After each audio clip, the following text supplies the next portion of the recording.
A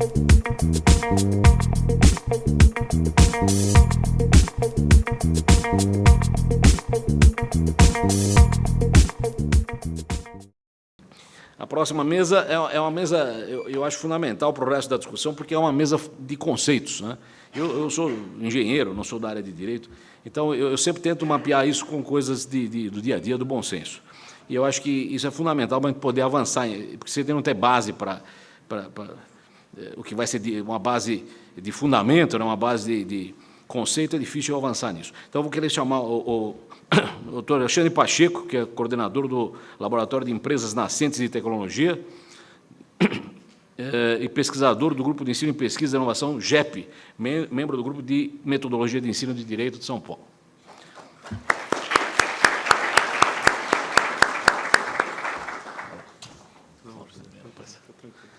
E também o doutor Guilherme Damásio Goulart, advogado, mestre em Direito pela Universidade Federal do Rio Grande do Sul, professor consultor em Segurança da Informação e Direito da Tecnologia.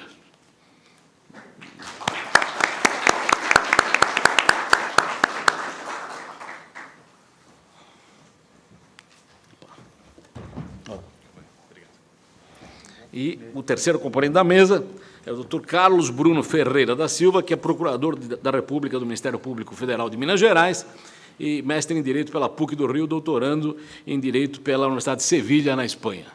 Olé.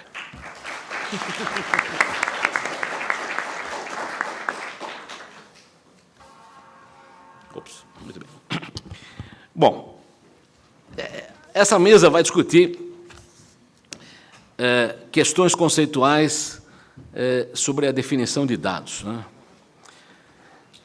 Pelo que eu vi no tema aí, e no projeto de lei, né, a primeira coisa que eu ia dizer é que esse projeto de lei de dados é fundamental, porque ele se junta ao Marco Civil e forma uma dupla que eu acho que vai tratar da internet como ele for, né, como deveria ser, mas existe uma classificação em dados anônimos, dados pessoais, dados sensíveis, etc. Eu acho que é importante essa classificação e acho que vale para todos nós aí ter uma ideia clara de como isso vai ser tratado.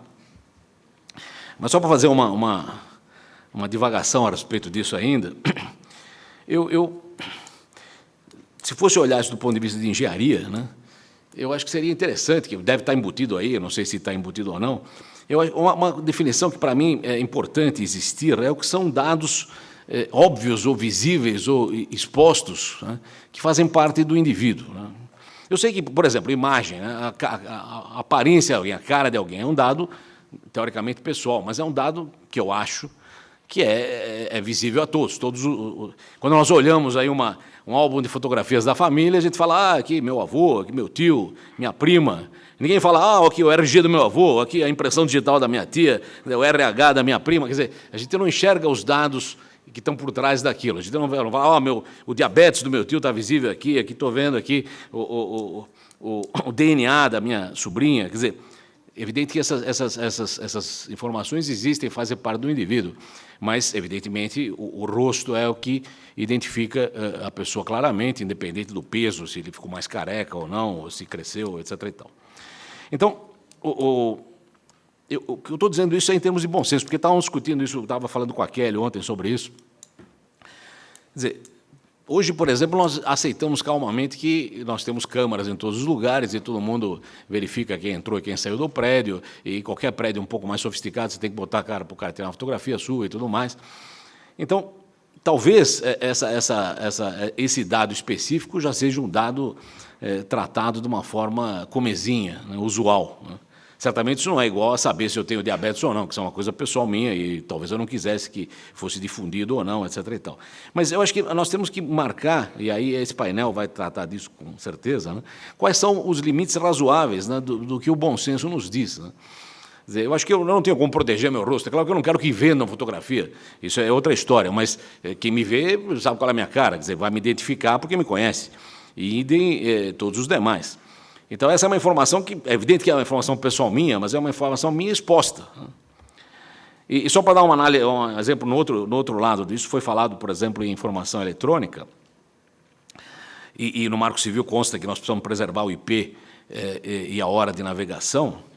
Eu queria lembrar que o IP, né, é uma característica, em geral, associada a um equipamento, né, mesmo que seja fixo, quer dizer, você não troque aquilo, mas a associação disso a um indivíduo é uma coisa um pouco mais complicada. Eu, quando estou no NIC, eu uso o IP do NIC. Nesse instante, eu abri o meu micro aqui e ganhei o IP da rede daqui.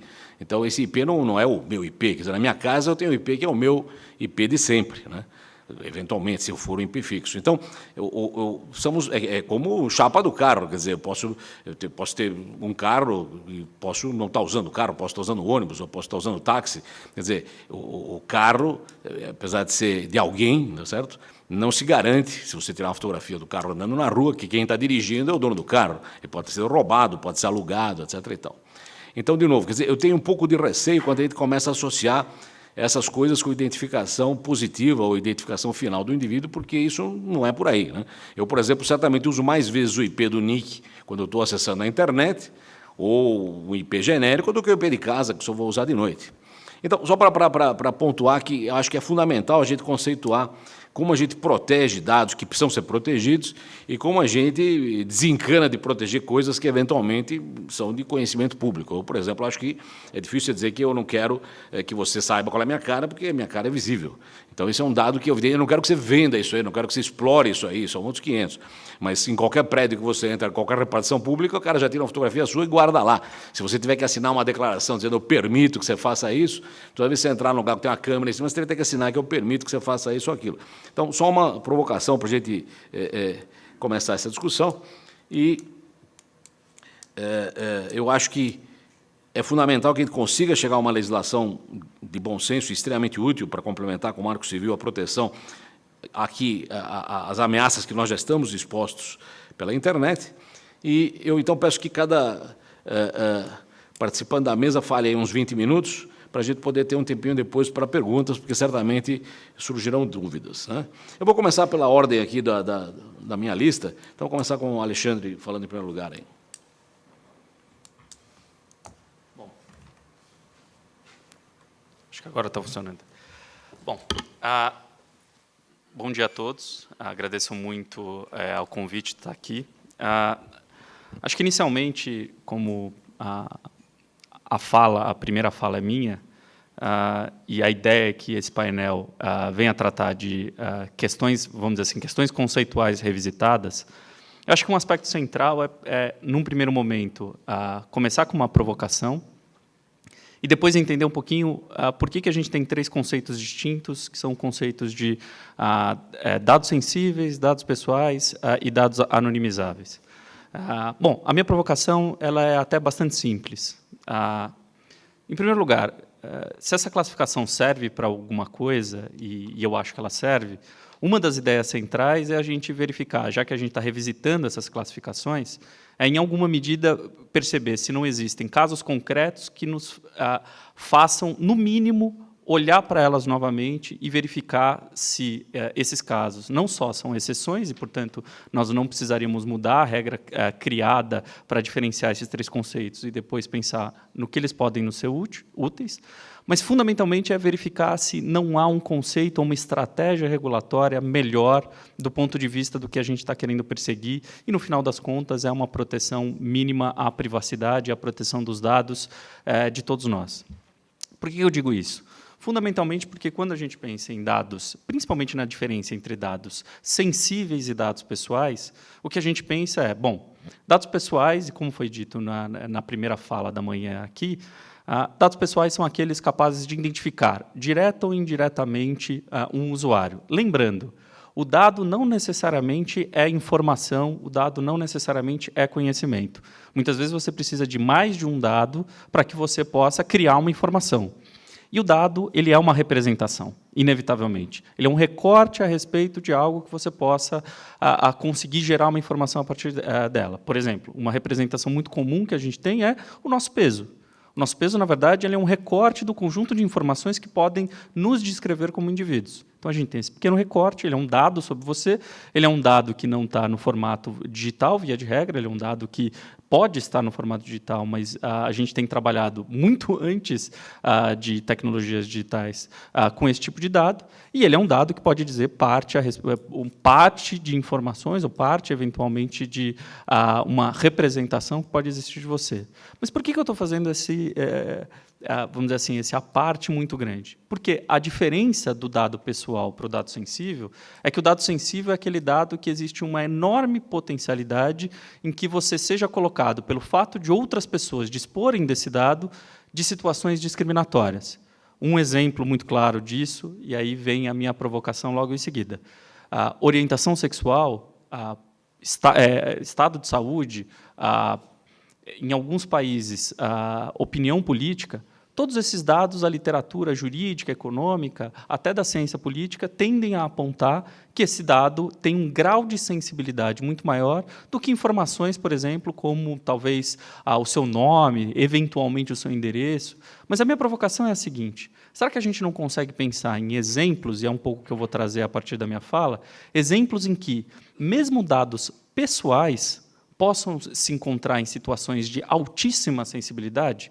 A minha provocação é, por exemplo, meu nome, que, via de regra, ele é, por excelência, o exemplo de livro-texto sobre um dado pessoal. Ele me identifica diretamente. Meu nome pode atingir grau de sensibilidade que permita com que esse nome me coloque numa situação a qual eu possa ser discriminado?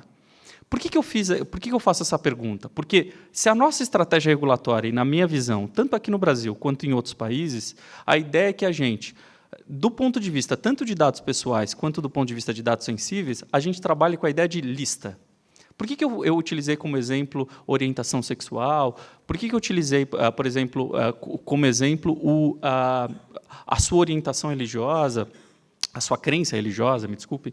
Ou por que eu utilizei, eventualmente, opiniões políticas para descrever um dado sensível? Porque esses são os exemplos que estão constantes, seja em anteprojetos, projetos de lei aqui no Brasil, como já estão constando em leis de proteção de dados pessoais, como, por exemplo, é o caso da Inglaterra. Você tem, geralmente, listas às quais você faz referência e tem um artiguinho no final que outros dados podem ser incluídos nessa história. Mas a minha pergunta é, bom, para que fazer uma lista se, em primeiro lugar, a nossa ideia é que dados sensíveis podem variar de acordo com a condição cultural, política, econômica de cada país? Eles podem variar no tempo, inclusive. Há 50 anos atrás, eu poderia apontar dados muito mais sensíveis a respeito da sociedade brasileira do que hoje eu aponto, mesmo que nós observamos alguns retrocessos hoje em dia, principalmente no nosso cenário político, mas, fundamentalmente, quando eu tento pensar para que essa classificação serve e qual estratégia regulatória nós vamos ter que adotar, uma vez tentando revisitar esses conceitos e perceber quais são os limites deles, é tentar ter em mente, bom, se a gente faz essa diferença, se a gente quer tratar um dado de forma mais protetiva do que outro, será que essa distinção ela faz sentido ou será que, na verdade, a gente não precisa pensar em proteger fundamentalmente dados sensíveis a depender do uso que se faz dos dados? O meu nome pode estar num contexto, e aí eu venho ao meu primeiro exemplo. Hoje eu tenho só 2, eu acho que eles vão caber no tempinho que foi me oferecido aqui. O primeiro é de uma pesquisadora da Universidade de Harvard, que chama Latanya Sweeney. Latanya é um nome que, nos Estados Unidos, pela cultura americana, é frequentemente associado a afrodescendentes. Assim como vários outros, Latoya e outros tantos nomes, são nomes, via de regra, apontados para pessoas que são afrodescendentes, e ela era, sim, de mãe, pai e avós ascendentes, todos negros lá nos Estados Unidos. Bom, o que ela se surpreendeu em 2013? É pesquisadora da Universidade de Harvard, iniciando a sua vida docente em algumas universidades, explicando um pouquinho quais eram aspectos de interface entre direito e ciência da computação, ela formada em ciência da computação.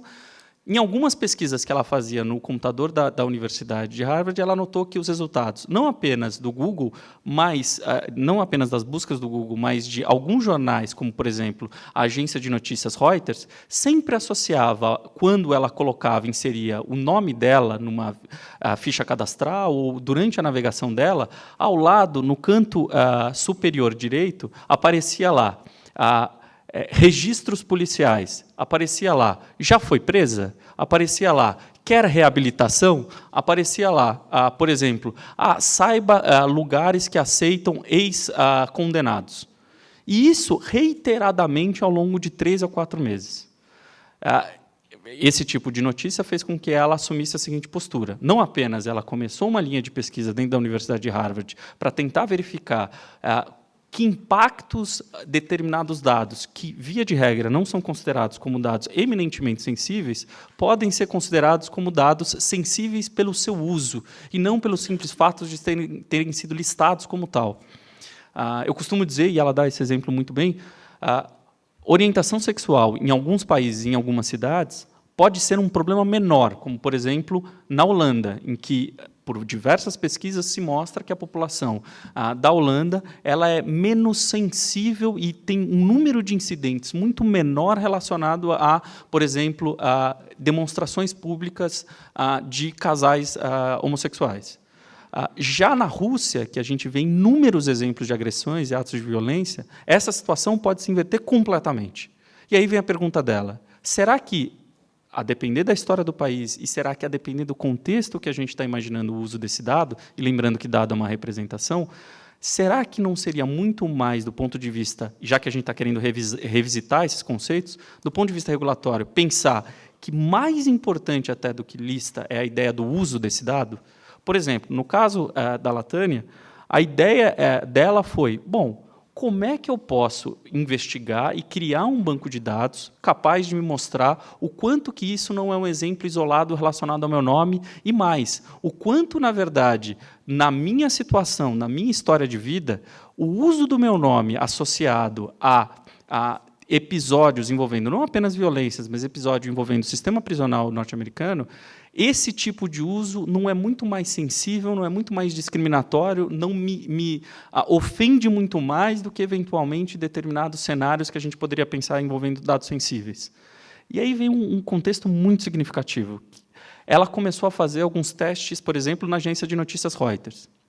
E aí ela colocou um conjunto amplo de nomes associados à comunidade afrodescendente nos Estados Unidos, e a ideia é que ela conseguiu, em 85% dos nomes que ela tinha na listagem dela, uma recorrência da ordem mais ou menos de entre 28% e 30% no resultado, a depender do conjunto, porque ela trabalhava com conjuntos de nomes diferentes, vamos supor, 30% aqui de recorrências envolvendo um nome de comunidades afrodescendentes e resultados de pesquisa associados ao sistema prisional.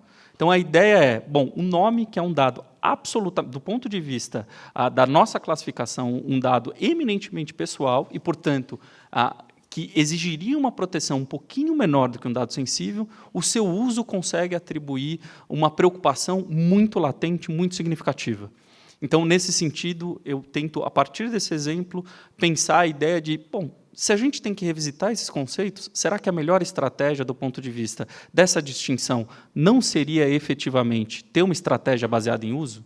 Ter uma estratégia dizendo, olha, a gente vai analisar caso a caso e a gente vai analisar principalmente, independentemente do grau de facilidade ou do grau de publicidade que esse dado venha a ter, eu vou verificar como ele foi efetivamente empregado naquela situação concreta, que é o caso da Latânia. O meu segundo exemplo, e é um pouco da ideia de tentar pensar a lógica entre, bom, se a gente tem dado pessoal, dado sensível e um dado que, em potencial, poderia ser anonimizado. Bom, será que quando a gente está falando em anonimizado, isso é uma carta para que, não só empresas, mas eu tendo a dizer que eu tenho me aproximado muito do governo, e principalmente do Observatório de Cibersegurança das Forças Armadas Brasileiras, para entender um pouquinho como é que eles coletam e tratam informação? Um pouco da ideia é, bom, se a gente tem um dado anonimizado, eu tendo a crer que muitas empresas se sentem um pouco mais seguras para trabalhar esses dados e, muitas vezes, até o próprio governo se sente um pouquinho mais seguro ao tratar dados anonimizados, porque a ideia é que você não está identificando, você não está atribuindo aquela representação a um determinado sujeito, você está querendo o agregado como a informação principal. E o agregado, em princípio, pelo menos, suscitaria um perigo menor. Bom, então, vamos pensar um segundo exemplo. De 2014 para cá, foram feitos e foram apresentados 2 episódios envolvendo talvez a principal rede social hoje em dia, que é o Facebook, em que o Facebook, e não se enganem, junto com universidades em outros países e outros atores interessados nesse tipo de informação, realizou experimentos e determinados, principalmente experimentos, tentando mudar um pouquinho a timeline de seus usuários, mudar um pouquinho o conteúdo de informações que era atribuído a esse usuário para criar informações sobre o comportamento dessas pessoas. Então, a ideia é, eu não estou, na verdade, oferecendo para ele uma experiência tradicional, uma experiência comum, uma experiência um pouquinho mais orgânica, uma experiência que leva em consideração até mesmo as curtidas que ele dá e o comportamento dele. Eu estou criando cenários, eu estou colocando ali uma informação, por exemplo, alterada, uma informação que eu acho que ele poderia gostar, e eu vou verificar se ele curte ou não aquela informação, eu vou verificar se ele compartilha ou não aquela informação. Tudo, obviamente, sem comunicar a esse usuário. A gente está falando mais ou menos em torno, num primeiro experimento, de algo acima de 100 mil pessoas, e depois num universo muito maior do que esse. Esse meu exemplo é significativo. Para além de ter uma questão que vocês vão observar nas conversas na parte da tarde, nas mesas na parte da tarde, principalmente relacionada a consentimento, que eu não quero me adiantar, mas a ideia é que, para além de todos os problemas de você não ter obtido o consentimento desse grupo de usuários, e aí tem uma frase de alguns professores universitários que estavam no projeto, que é: se você conseguisse o consentimento dos usuários, o conhecimento produzido a partir desses experimentos seria alterado. A gente não teria o mesmo grau de precisão em relação a esses experimentos e ao conhecimento ali trabalhado se você informasse os usuários. É um pouco aquela história de pesquisa de mercado. Se todo mundo sabe que é uma pesquisa de mercado, às vezes você não é sincero o suficiente sobre os produtos, principalmente se você souber que produtos eles estão referindo. Se você não souber, você aumenta um grau no nível de precisão. Se você não souber o que está acontecendo, eventualmente você pode aumentar um pouquinho o grau dessa precisão desses dados. Mas, voltando ao meu ponto, e aí eu acho que é um pouco para caminhar para as minhas conclusões finais. A ideia é, bom, eu tenho uma experimentação com dados que, na verdade, não são dados reais, são dados criados especificamente para criar um conjunto de conhecimentos muito particular, agregado, muito provavelmente, e eu cheguei a ver a primeira parte dos testes, os dados que iam ser armazenados para fins de melhora da prestação de serviço iam ser anonimizados, porque a ideia é que eles iam criar nichos de mercado, nichos baseados em como eu posso predizer comportamentos a partir desse conjunto de experimentos, mas, mesmo assim, quando a gente olha atentamente o que aconteceu ali, várias sociedades espalhadas pelo mundo, uma vez que essa notícia foi publicada, e aí foi publicada pelo The Guardian, foi publicada aqui pelo Brasil, foi publicada na Ásia, eu não vi nenhuma sociedade dizendo, ou nenhum povo dizendo, olha, nós estamos bem em relação a esse tipo de experimento. Olha, eu acho que eu estou à vontade, pode experimentar com os meus dados à vontade, eu não tenho nenhum tipo de constrangimento ou desconforto em relação a isso, e se eles forem anonimizados, eu estou mais tranquilo ainda. O que eu notei, principalmente ao acompanhar notícias de jornais, periódicos, em língua portuguesa e em língua inglesa, foi que o conjunto de experimentações nessa rede social, por meio de dados, para eles conseguirem verificar, ou pelo menos medir, predisposição dos usuários de internet em curtir, compartilhar ou interagir de diversas formas, nós nos sentimos como ratinhos num laboratório. E, no final das contas, do ponto de vista científico, eles eram efetivamente. Agora, a precisão do dado final, a precisão dos resultados de pesquisa vão ser extraordinários. A eficiência, do ponto de vista do negócio dessa rede social, vai ser melhorada para caramba. Quando a gente olha, no final das contas, tem, obviamente, determinados benefícios na ponta que você consegue observar. Mas, quando a gente está pensando na lógica de dados anonimizados, e quando a gente está pensando, bom, se a proposta dessa mesa é revisitar as classificações que a gente tem trabalhado, mesmo que a gente ainda esteja engatinhando, e que eu vejo uma das melhores coisas que já aconteceu é a gente começar a discutir efetivamente que tipo de regulação nós queremos para a proteção de dados pessoais, e já temos um anteprojeto de lei que está sendo, não só foi proposto, mas está sendo discutido no âmbito do Ministério da Justiça e de vários setores da sociedade, eu vejo que essa discussão merece, sim, um segundo round, merece, sim, uma segunda reflexão, e aí num grau de profundidade um pouco maior. Até que ponto esses três grandes conceitos, que são conceitos de dados anonimizados, dados sensíveis e dados pessoais, conseguem dar conta desse tipo de complexidade que só a nossa realidade é capaz de oferecer. Pensando o exemplo da Latânia, pensando o exemplo aqui dos experimentos do Facebook, o que eu consigo notar de forma muito latente é os desafios, eles não só vão crescer em complexidade, como nós precisamos ter muita consciência e certeza sobre o que nós queremos com essas distinções. Novamente, se a ideia de termos uma classificação de dados sensíveis para dados pessoais e para dados anonimizados é criar uma escala de maior proteção e maior cuidado em relação a dados que nós achamos que podem gerar prejuízos maiores para a população, o que a gente tem que pensar é, esses prejuízos, a primeira pergunta que eu acho que todos nós devemos nos fazer, esses prejuízos podem ser gerados mesmo em dados anonimizados e dados pessoais? Se a resposta for sim, a gente tem que pensar, não existe nenhuma outra forma de estratégia a qual a gente pode distribuir esses riscos e, em alguma medida, criar mecanismos de proteção que possam dar conta desses riscos, mesmo que isso signifique, em última instância, abandonar essa classificação. E eu não digo que essa classificação não é muito útil, na verdade, eu aprendi por essa classificação e o meu papel aqui é um papel, como eu disse no início da minha fala, provocativo. Para encerrar a minha fala agora, eu queria terminar com um exemplo que talvez seja o exemplo mais banal que eu tenho encontrado sobre essa discussão, e talvez, não digo mais banal do ponto de vista dos efeitos, mas mais banal do ponto de vista da discussão em si, para dizer, olha, para vários casos, e casos que saem com uma provável repercussão muito grande na imprensa, é o caso da rede Ashley Madison. Talvez o principal ponto de discussão envolvendo a Ashley Madison a Ashley Madison, que é um site, basicamente é um ponto de encontro entre pessoas que estão comprometidas, seja em casamento, seja outro tipo de união, e que podem trair sigilosamente. E a ideia é que os dados da Ashley Madison foram vazados por ataques, e eu não gosto muito de utilizar o termo hacker, mas por ataques envolvendo determinadas pessoas que disseminaram essas informações. Bom, ok. Do ponto de vista dos dados e da forma de proteção que hoje nós colocamos à nossa disposição, ou pelo menos nós vamos colocar nos próximos anos aí num conjunto legal para discutir esse caso, não tem nenhum tipo de problema. Eu me sentiria absolutamente à vontade em pensar o nosso sistema de proteção para o caso da Ashley Madison.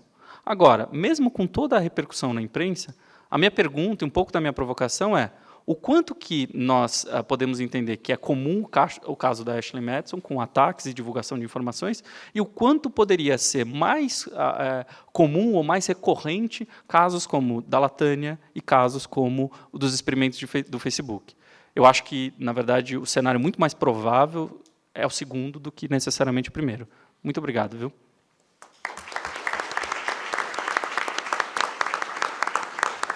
Muito obrigado, Alexandre, que respeitou exatamente o tempo e nos trouxe bastante mais dúvidas do que tínhamos no começo.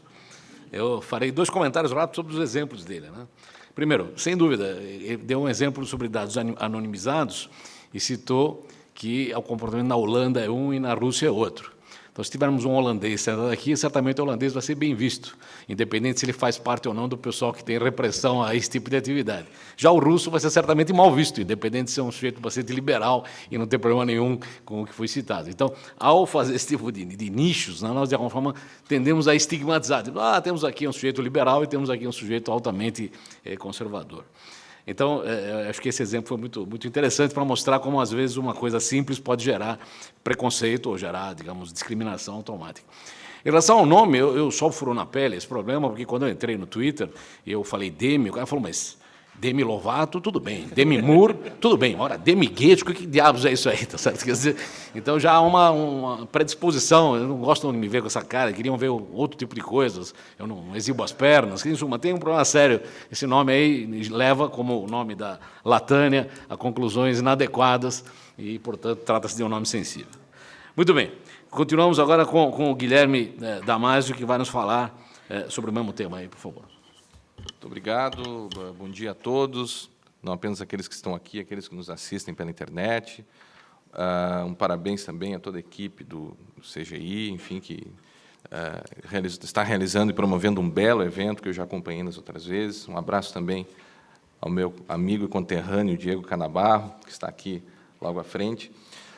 A fala do Alexandre achei bem interessante, porque quando ele começou a falar, eu percebi que nós estamos muito alinhados e diversos dos pontos que ele tocou, que ele trouxe, eu também pretendia falar, até comecei a ficar um pouco preocupado quando ele começou a falar dos exemplos, né?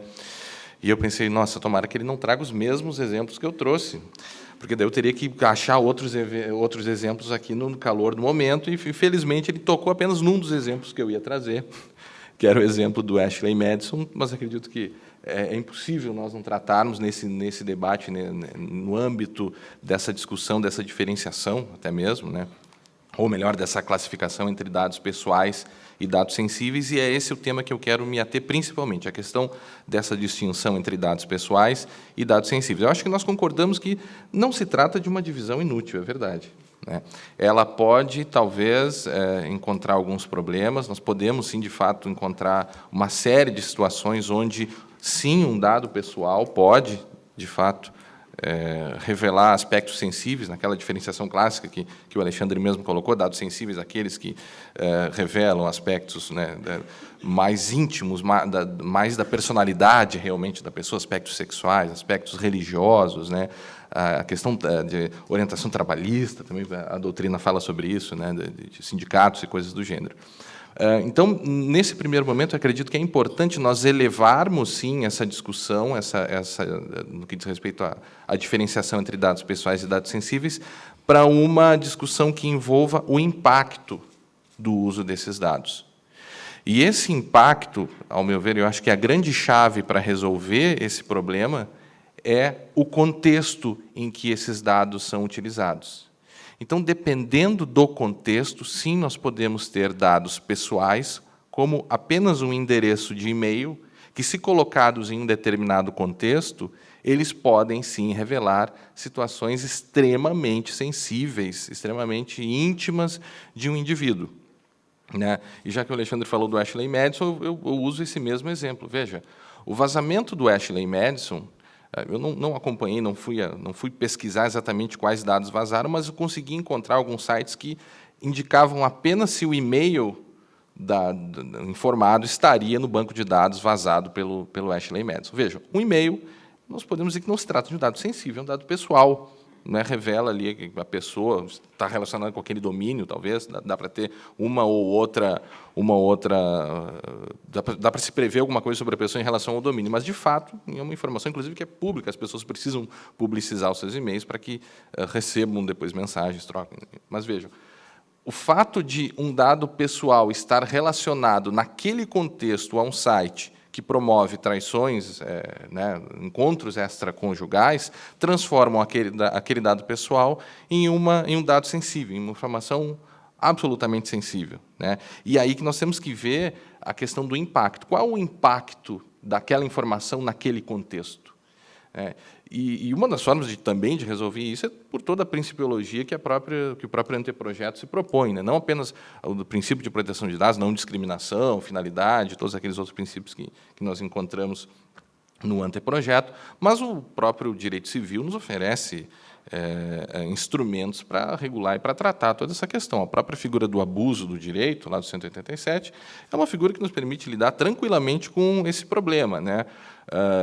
O abuso de direito é aquela situação onde alguém exerce o seu direito, né, excedendo os limites impostos pelos seus fins econômicos, pelos seus fins sociais, né, e aí dentro de fins boa-fé, inclusive, que é muito importante, né? A gente sabe que a boa-fé coloca uma série de limites, uma série de deveres ali para quem lida em uma situação, e eu imagino que a boa-fé e o abuso do direito pode ser uma das chaves para nós resolvermos essa questão dessa divisão, né, que às vezes ela acaba envolvendo, sim, dados pessoais que têm efeitos graves quando colocados em determinado contexto. Veja, um outro aspecto também que nós não podemos nos esquecer é que é possível, a partir de dados pessoais, nós gerarmos dados sensíveis, né?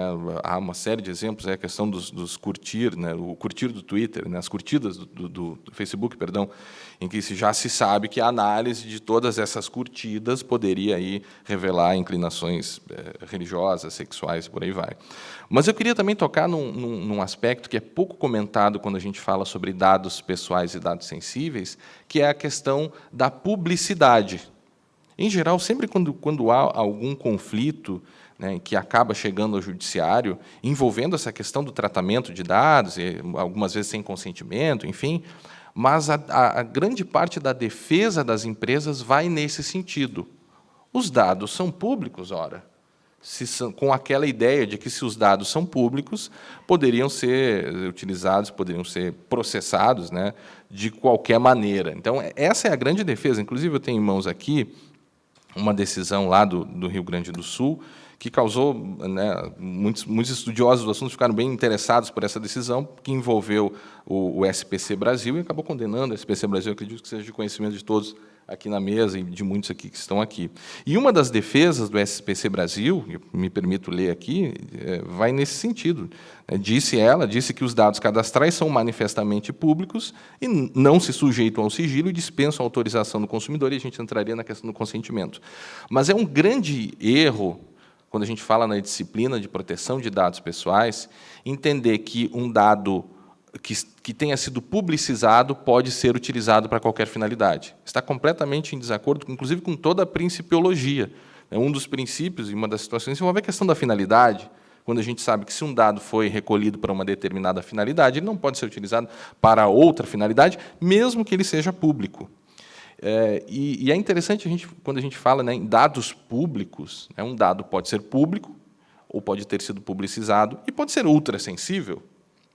E esse é um dos aspectos que até me chamam bastante atenção em eventuais situações, em eventuais situações de dispensa de consentimento até para tratamento de dados que sejam públicos, né?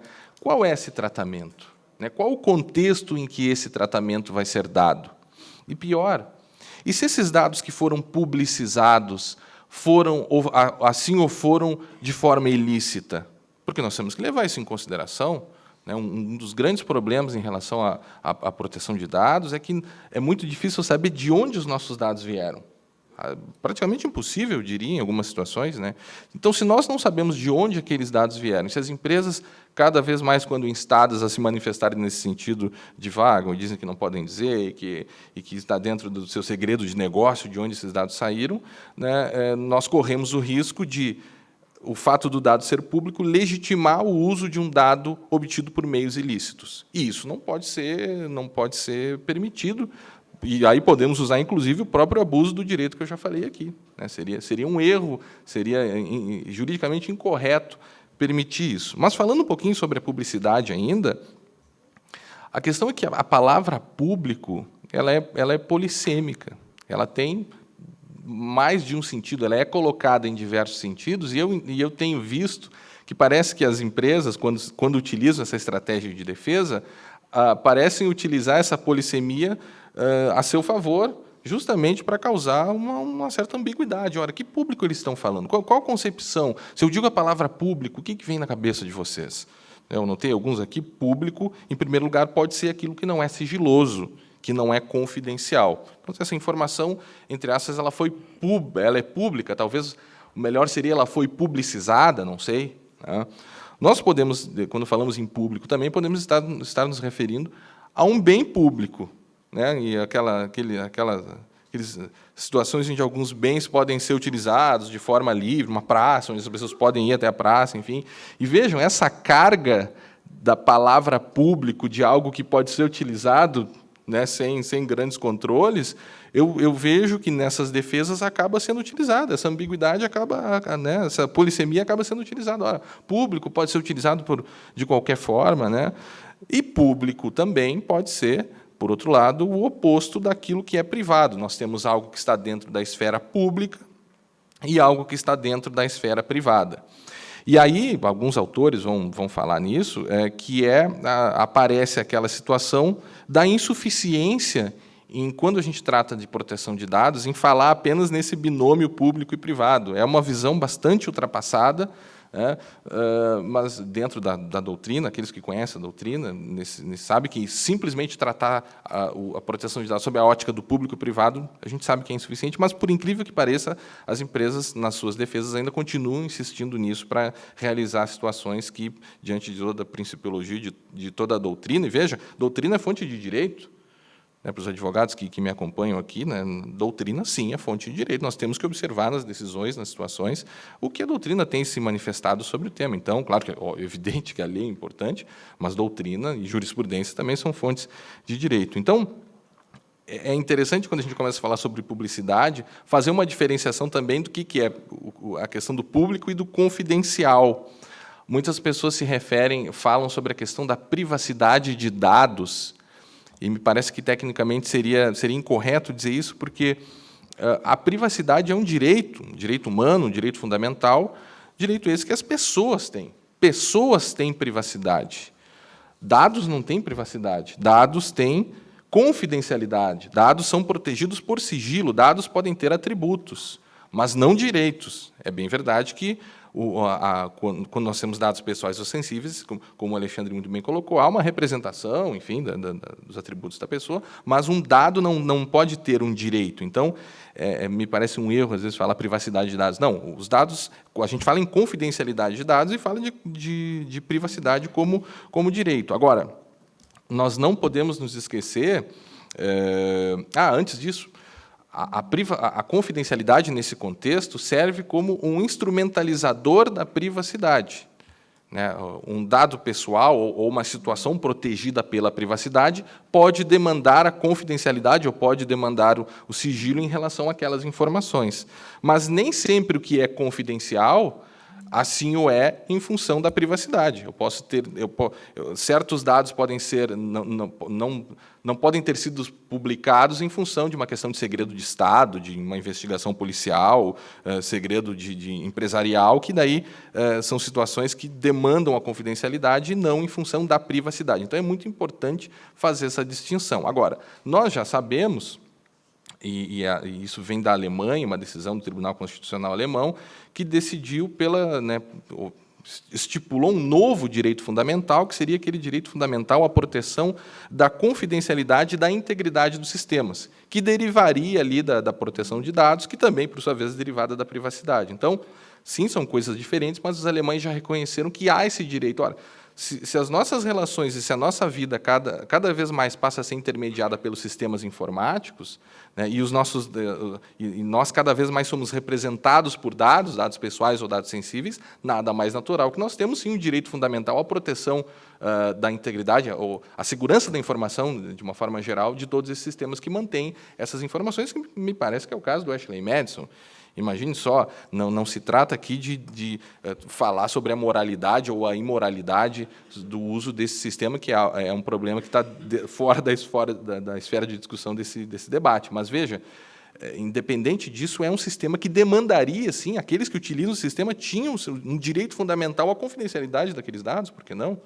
Depois, um amigo meu veio me perguntar, muito preocupado, também dizendo que um amigo dele tinha descoberto que, sempre são os amigos, tem um amigo meu que teve o e-mail dele estava lá e tal. Eu informei, não, mas parece que o Ashley Madison não verificaria se o e-mail é seu mesmo, e aí poderiam ter colocado o e-mail uma outra pessoa colocou o seu e-mail lá, não sei, né? E eles, ufa, esse meu amigo vai ficar muito mais tranquilo. Eu fiquei feliz pelo amigo dele, né?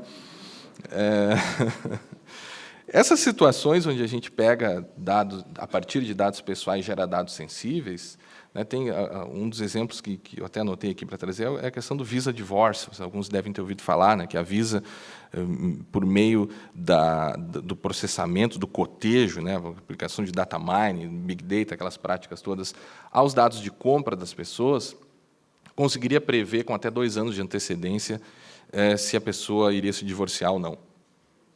E, evidentemente, a Visa não tem interesse nenhum em saber da vida conjugal das pessoas. Ela queria saber disso porque sabe que aquela pessoa que se divorcia tem as suas finanças afetadas e o seu risco de crédito seria alterado. Então, esse me parece um exemplo em que o uso de uma informação é muito mais importante, o contexto que aquela informação se coloca, e até mesmo, veja, é algo tão impressionante que avisa.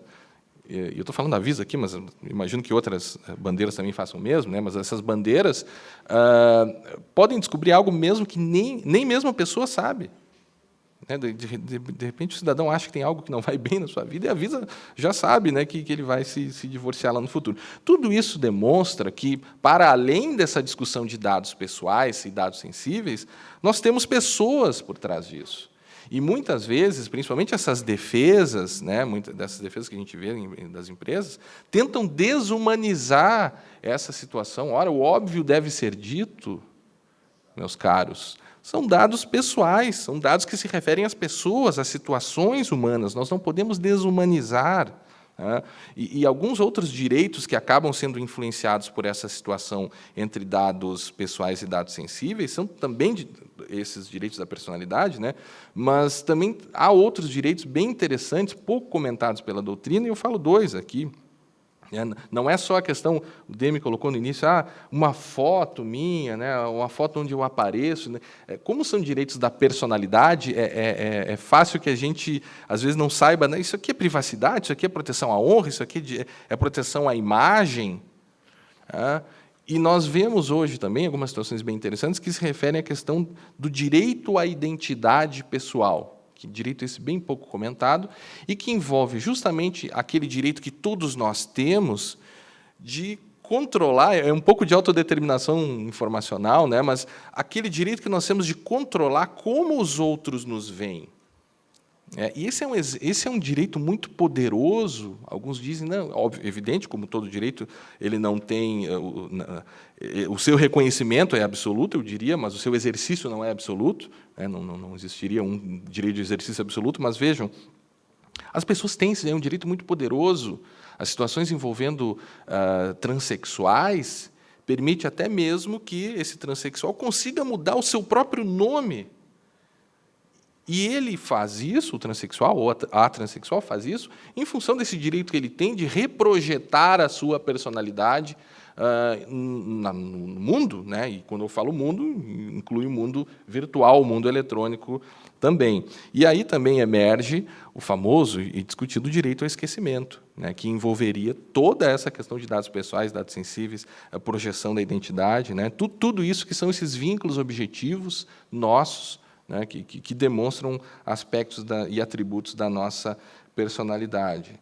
Tinha trazido, meu tempo já está quase no final aqui, eu só queria falar mais um outro exemplo dessa contextualização e como um dado, dependendo do contexto, ele pode revelar situações bem delicadas ou pode ser utilizado até para outras finalidades não previstas. Veja, a questão dos dados negativos e positivos.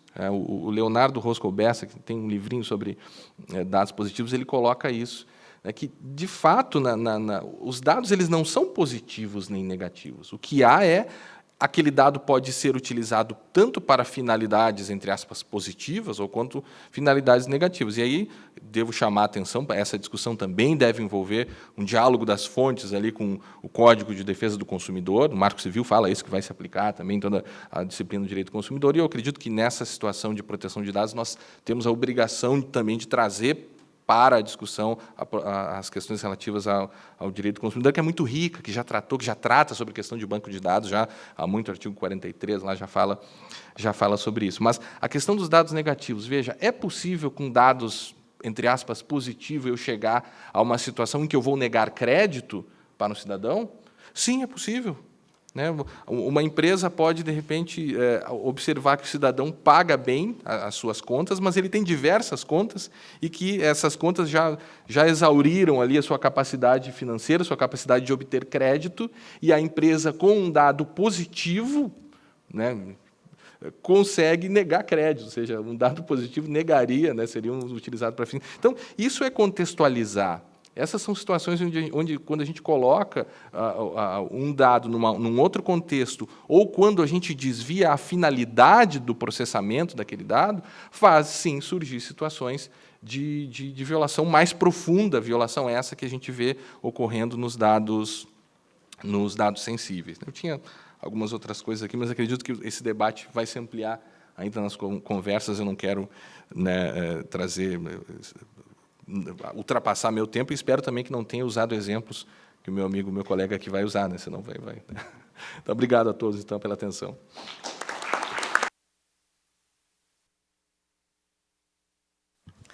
Bom, eu acho que certamente isso é um ponto fundamental. Quer dizer, eu acho que o dado em si pouca coisa significa, mas o contexto em que ele é usado é extremamente crítico. Então, acho que essa abordagem me parece muito adequada para o tipo de discussão que nós estamos tendo.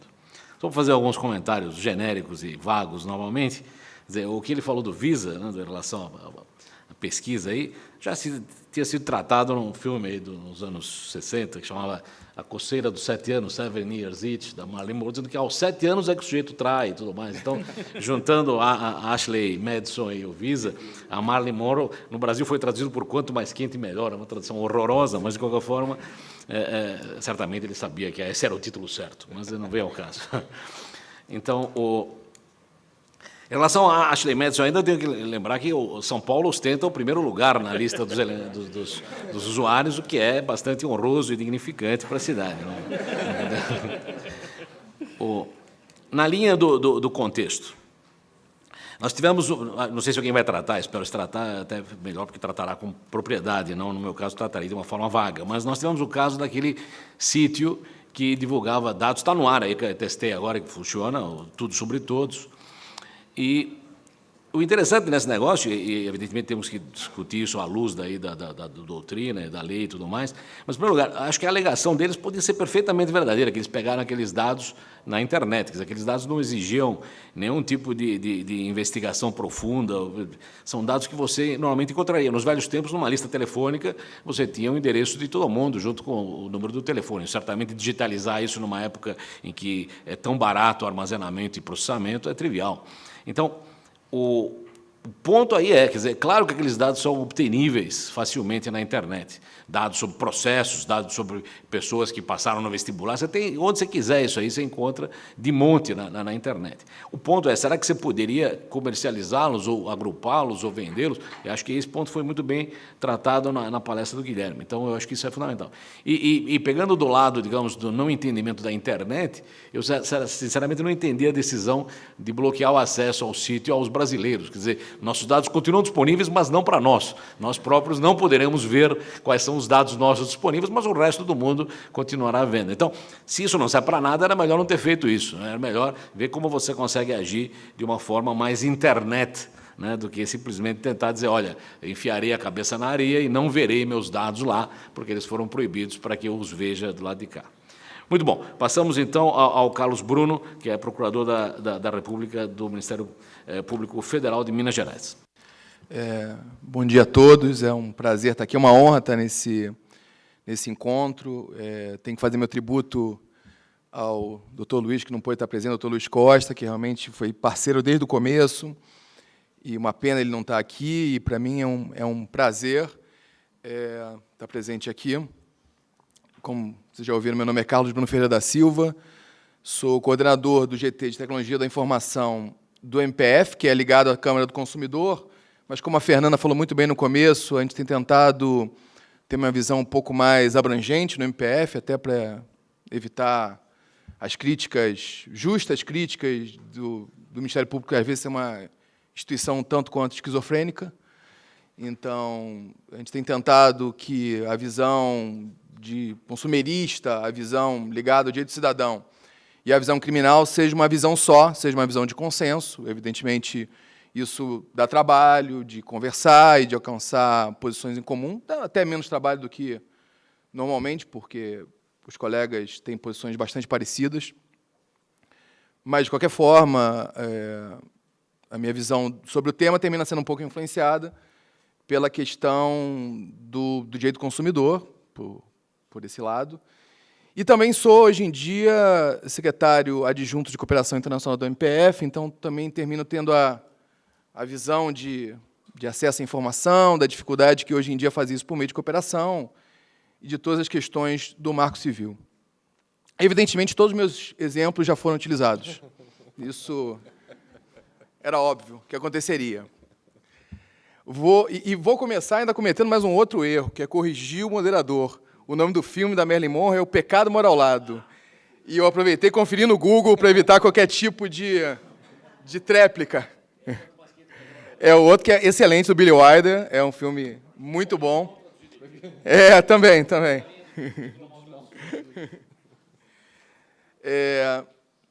E também corrigindo o começo, mas aí por um erro meu de não ter atualizado o meu currículo, eu, na realidade, já terminei o doutorado em Sevilha, sobre proteção de dados, já virou até livro aqui no Brasil. E essa mesa e a próxima mesa me dão a oportunidade de revisitar alguns temas que, para mim, foram caros ao longo do doutorado sobre proteção de dados, que eu fiz na Espanha, mas eu fiz o que se chama no Brasil de sanduíche, em Heidelberg, na Alemanha. A tese trata sobre o direito alemão e espanhol sobre proteção de dados. E sobre esse aspecto eu vou ser um pouco mais... Talvez por isso, por esse cacuete de ter ainda influência do doutorado. Claro, quando vim dar... Vou também estar numa mesa hoje à tarde sobre consentimento, termina ficando com esse cacuete da tese, né, de voltar à tese. E até é bom, porque quando se escreve uma tese, você normalmente tem raiva da tese. Então, é bom, por alguma razão, você ter razões para voltar à tese, voltar ao livro com prazer, para relembrar alguns conceitos. Domingo eu deveria ter preparado a palestra, mas eu fiquei vendo Narco no Netflix. E permite eu dar o único exemplo que não foi dado ainda. No começo de Narco, o agente do DEA, que é o mocinho da história, ele começa o Narco falando que hoje em dia o governo americano é capaz de saber tudo sobre você, inclusive com quem você transa. E que não era assim na Colômbia do final dos anos 90. E aí mostra como é que era a técnica de recolhimento de informação naquela época. Recomendo que vejam, não vou estragar a surpresa. Mas o que eu acho que fica muito claro nesse começo do Narco é que a gente está num processo, e é um processo, está longe de terminar. Eu tenho uma TV, um Smart TV da Samsung, lá em casa vai ser discutido a internet das coisas, a próxima mesa, e eu sempre fico pensando o quanto a Samsung sabe mais sobre minhas filhas do que eu mesmo, já que fica no quarto delas. A gente está num processo de cada vez mais ser fácil recolher informação, cada vez ser mais fácil saber coisas sobre outros. Vocês deram um exemplo da questão do divórcio pela Visa, da questão de previsão de informação. Eu, quando escrevi minha tese, né, final dos anos 2009, 2011, tinha um exemplo de como você, às vezes, sem querer, passa o cursor sobre pedaços na tela, no monitor do computador, que te interessam e que você mesmo, conscientemente, não sabe disso. São informações que o seu inconsciente leva a sua mão a se movimentar. Então, me parece claro que a quantidade de informações que se é capaz de recolher de um ser humano hoje em dia, elas são mais invasivas do que o próprio indivíduo sabe sobre si. Isso, para mim, é absolutamente indubitável. E aí me permite, de novo, com esse cacoete do direito europeu de 50 anos, porque os europeus já vêm discutindo proteção de dados há 50 anos, com esse cacoete do direito europeu, me parece, e, de novo, com um cacoete também bem... Eu fiz doutorado e mestrado em direito constitucional, também um cacoete bem claro de direito constitucional, me parece que a gente está falando aqui de uma relação de poder. Quem sabe informações sobre você tem alguma forma de poder sobre você. Nem que seja saber que você vai se divorciar daqui a 2 anos. E sendo uma relação de poder, cai, de novo, dentro de um ponto de vista bem esquemático, bem teórico, bem conceitual, e aí foi a provocação do começo, numa relação de direito fundamental. Relações de direito fundamentais, são basicamente tentativa de limitação de relações de poder real. Basicamente, direitos fundamentais fazem isso. Eles pegam situações de poder real e transformam essa situação de poder real, justificam isso e tornam isso em posições de vantagem do indivíduo. E, a partir daí, e para mim é sempre curioso quando a gente entra nessa discussão do que está protegido no direito à proteção de dados ou não,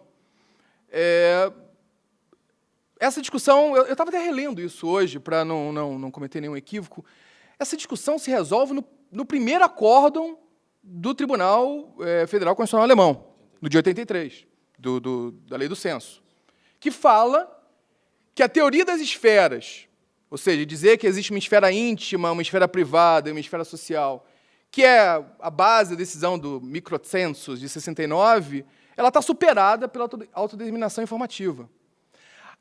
Eu achei muito feliz a comentário sobre publicidade e me permitiu lembrar de um outro autor que é fundamental para qualquer discussão sobre proteção de dados, que é o Rodotà, que ele fala que, em proteção de dados, o contraponto à publicidade não é o sigilo. O contraponto à publicidade, ou a resposta à publicidade, é o controle. Não é possível, na nossa sociedade, exercer completa confidencialidade sobre praticamente qualquer dado. Eu tenho certeza que os adúlteros em potencial que estavam no Ashley Madison, em nenhum momento imaginavam que ia ser divulgado daquela forma seus e-mails. Mas, de qualquer forma, os seus e-mails eram divulgados para aqueles e aquelas potenciais parceiras que eles procuravam através do site. A ideia de proteção de dados, toda a ideia de proteção de dados no direito europeu, passa do conceito tal que você decide até que ponto o seu dado pessoal será conhecido. Você decide até esse ponto. Evidentemente, há dados que se tornam conhecidos, não direi para todos, mas pelo menos para muitos, em alguns casos, hoje em dia, com a sociedade global de informação, para todos. Claro, há informações sobre si que você expõe em praça pública, e você não pode esperar sobre eles, a partir do momento que eles são gravados, por exemplo, por uma empresa de mídia, que essa mídia não seja divulgada. Você pressupõe esse conceito. Mas o grande fato é que há vários dados que, quando nós fornecemos, nós não queremos que a empresa que receba os dados use eles de uma forma a seu bel prazer e, principalmente, passe eles a terceiros ao seu bel prazer. Eu vou, de novo, corrigir o moderador. Os dados que estão no site, Tudo sobre Todos, não são dados, eu sei porque também atuo nisso como Procurador da República, até porque envolvia dados sediados no exterior e, como falei, secretário de Cooperação Internacional adjunto. Os dados não eram dados que eram facilmente encontráveis pela internet. Existe uma grande suspeita que esses dados foram vazados, uma suspeita, então por isso estou sendo muito correto nisso, que os dados foram vazados da base da Receita. A gente já fez algumas verificações, crianças não têm dados, que não teriam dados na base da Receita, não tem CPF, não tem dados no Tudo sobre Todos. Várias questões a partir daí. De novo, é uma suspeita, obviamente não é uma acusação a ninguém da Receita, é uma hipótese, como qualquer investigação séria, tanto acadêmica quanto processual penal, tem que tratar. Então, há que se tomar todo esse cuidado de saber o que efetivamente é público, o que efetivamente é tão fácil assim de ser encontrado. E aí, entrando, aproveitando essa longa introdução que eu fiz para comer todos os exemplos que eu ia dar, vou entrar no que eu entendo conceitualmente que é o tema da palestra. E tratei isso, fiquei até muito feliz de ser chamado, porque realmente são temas que passaram por mim academicamente quando pensei em escrever a tese e o livro. Realmente, qualquer tipo de fragmento de conhecimento, de informação, de dado, falta, às vezes, a palavra exata, ele pode ser considerado um dado. Se eu disser 86 quilos, eu posso, né, usando o seu exemplo do peso, eu posso estar falando de qualquer pessoa. Se eu disser que 3 milhões de pessoas no Brasil pesam 86 quilos, isso, sem dúvida, é um dado relevante, é um dado estatístico, ele serve para alguma coisa, ele só não é um dado pessoal. Porque, de novo, o meu conceito de dado pessoal se refere a um fragmento de conhecimento, um fragmento de informação, um fragmento de noção da realidade que se refira a uma pessoa. A partir do momento que se refere a uma pessoa, no meu entendimento, como eu entendo que tem que trabalhar a ideia de dados pessoais, que é muito como trabalho de direito europeu, isso se torna um dado pessoal. E isso merece proteção. A proteção a dados pessoais não se confunde, eu estou absolutamente convicto disso, com a proteção da intimidade do inciso 10 do artigo 5º. É até curioso no Brasil que isso seja tão difícil de ser aceito sem controvérsias, porque o direito europeu sempre elogiou a Constituição brasileira por causa do habeas data, do inciso 72 do artigo 5º.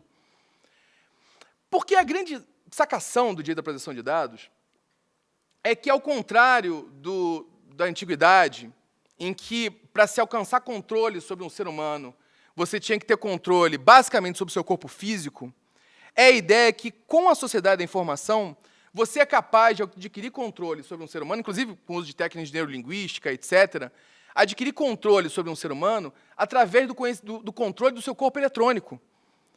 Você não precisa mais estar diretamente exercendo força sobre o corpo físico dessa pessoa.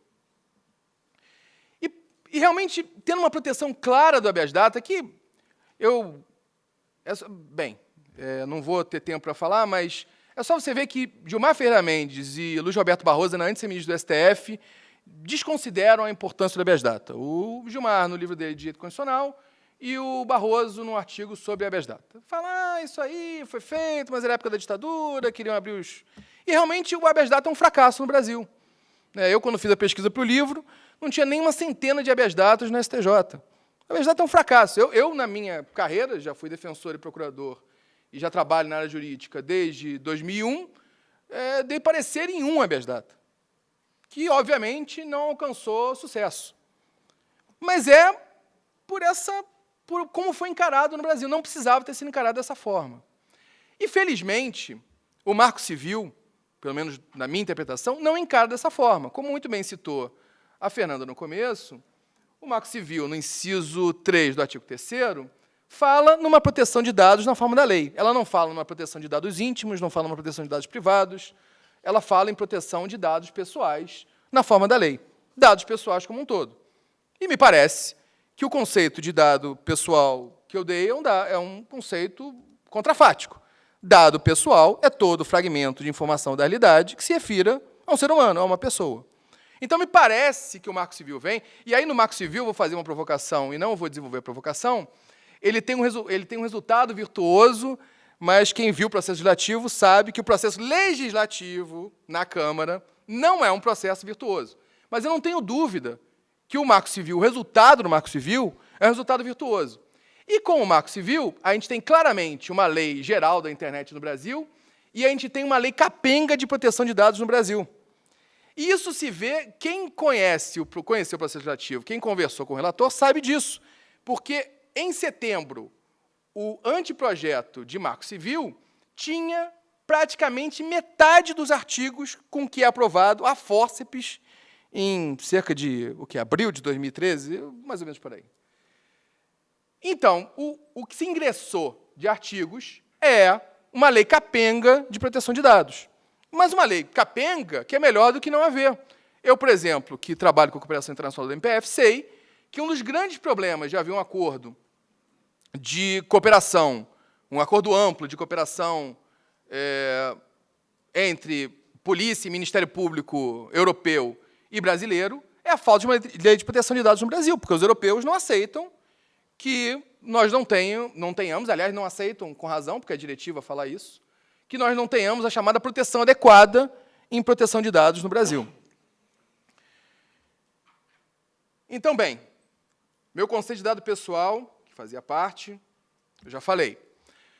O dado anônimo, nesse aspecto, funciona um pouco quanto contraposto. É o fragmento de informação que se não refere diretamente a um ser humano. Mas cuidado, não se refere diretamente a um ser humano e não há possibilidade de se referir a um ser humano. Inclusive, nosso Marco Civil já fala, no parágrafo 1º do artigo 10, em identificação do usuário ou possibilitar a identificação do usuário, que é a ideia do determinável. Então, o dado anônimo é aquele dado que não permite, de forma alguma, que já se afastou completamente do usuário, de quem ele foi recolhido. E, por isso, não corre o risco de se transformar num instrumento de poder sobre aquele sobre o qual foi recolhido o dado. O problema, no caso do Facebook, e para mim o exemplo é sensacional, é a coisificação do ser humano. O problema todo é recolher dados sem avisar, mesmo que eles aleguem que eles agora usam de forma anônima, e, através desse recolhimento de dados, fazer experiências que, sim, tratam o ser humano como um ratinho de laboratório. Tentar influenciar seres humanos através de técnicas de neurolinguística, claro, que é tratar como um ratinho de laboratório, e, principalmente, para um serviço ao qual o usuário não entrou para fazer isso. Cobaias de experimentos médicos aceitam que são cobaias de experimentos médicos. No caso do Facebook, aqueles usuários não aceitaram isso e, por sinal, uma parte da experiência era tentar influenciá-los em opiniões políticas e em votação em eleições. Imagine o perigo que isso traz. Uma outra coisa curiosa sobre essa questão do que é dado público e o que não é dado público é que, às vezes, parece, quando a gente coloca a informação no Facebook, que a gente entregou essa informação e que, por a gente ter entregue essa informação, a gente abdicou de qualquer tipo de controle sobre essa informação. Quando eu entro no Facebook, eu entro com um motivo específico. Eu não entro no Facebook, como quem entra no Alexandre Madison, não entra para que todo mundo saiba sobre seus dados. Ele entra com um objetivo específico. Entra no Facebook, entra com um objetivo específico. Ele não entra para tudo. Por isso, vai ser até objeto da mesa de mais tarde, a questão do consentimento, eu acho que ela tem que ser pensada junto com a finalidade. O consentimento em si, ainda mais hoje em dia como o consentimento é dado, ele não tem grande significado. Ele tem grande significado ligado à finalidade que foi dada a esse conhecimento. E com a ideia que quando eu sair daquilo ali, e o Facebook não respeita isso, como se sabe no caso irlandês, e quando eu sair, que esse dado vai ser eliminado. Então, eu colocar meus dados na internet não significa que eu abdiquei do direito. Eu estar na internet não significa que eu abdiquei do direito. O direito, ele é capaz de tentar regular, claro, sabendo das suas limitações. Amanhã, infelizmente, não vou poder estar aqui, porque a Câmara dos Deputados me pediu falar sobre Uber. É um ótimo exemplo. O direito tem que saber das suas limitações, da sua capacidade de limitar ou não os fenômenos e saber onde limitar e como limitar e qual é a forma inteligente de limitar os fenômenos. Mas o direito não tem que abdicar de limitar os fenômenos. E, por último, achei as provocações sensacionais sobre dado sensível. E aí vou defendendo o conceito de dado sensível, mas reconhecer o conteúdo histórico. De novo, conceitualmente, dados sensíveis são dados sobre opção sexual, sobre saúde, sobre opção política, sobre opção religiosa. Claro, o ser humano é capaz de todo tipo de mal. O ser humano é capaz de discriminar por qualquer razão. Qualquer razão.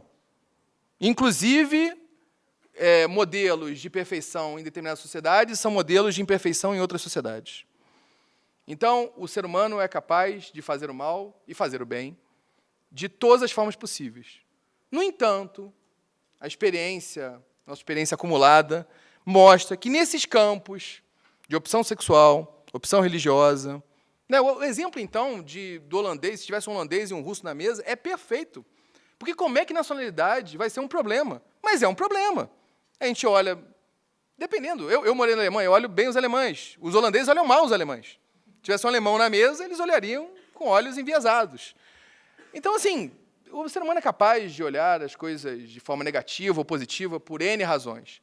Mas não há dúvida que, nesse campo de opção religiosa, saúde, por exemplo, um exemplo que eu dou até no meu livro, se tivesse um arquivo com vários CPFs e nomes, em tese, um arquivo, de novo, são dados pessoais, mas um arquivo um tanto quanto inofensivo, mas o título do arquivo fosse HIV, seria um problema, evidente. São situações que são um pouco mais complexas e um pouco mais sensíveis, e aí o termo sensível é adequado, mas eu não tenho dúvida, e bem para terminar, que esse conceito de dado sensível é um conceito de segunda geração das leis europeias e é um conceito que não se esperava poder tirar certo tipo de informação dos olhos de outrem. Então, eu não tenho dúvida que o conceito de controle total ou de controle no máximo possível sobre seus dados torna o conceito de dado sensível um tanto quanto obsoleto. Não torna desnecessário, mas torna um tanto quanto obsoleto. Muito obrigado.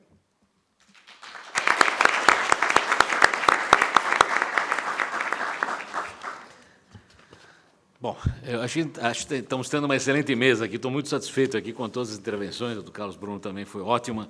E, bom, eu posso usar meu direito de resposta, fui citado em alguns casos aqui. Começo com um negócio tecnológico.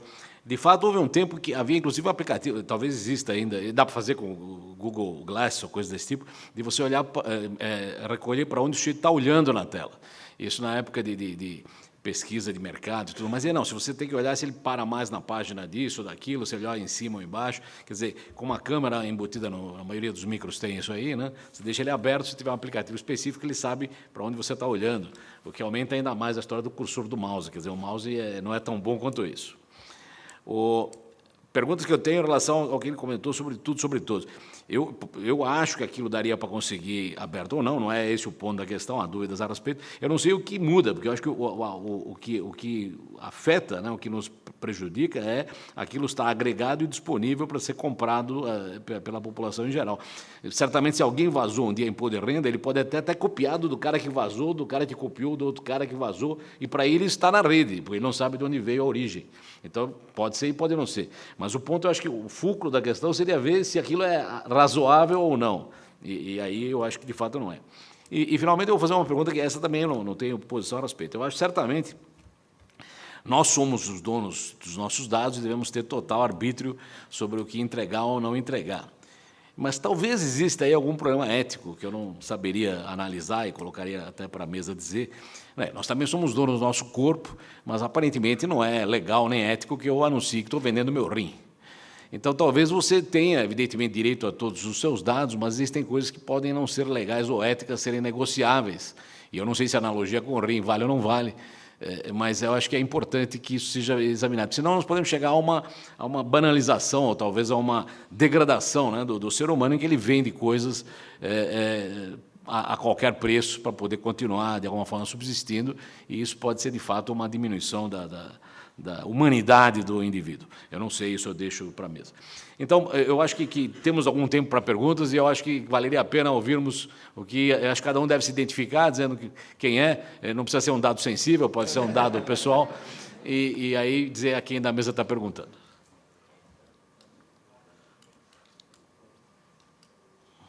O tradicional problema do microfone. Meu nome é Rafael Fernandes.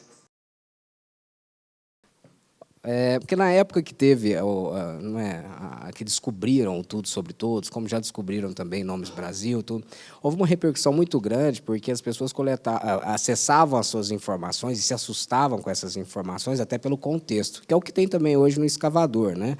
A gente sabe que, se buscar pelo nome, CPF, a gente consegue descobrir se a pessoa tem processos judiciais ou não. Pelo Google ou por qualquer outro mecanismo de busca.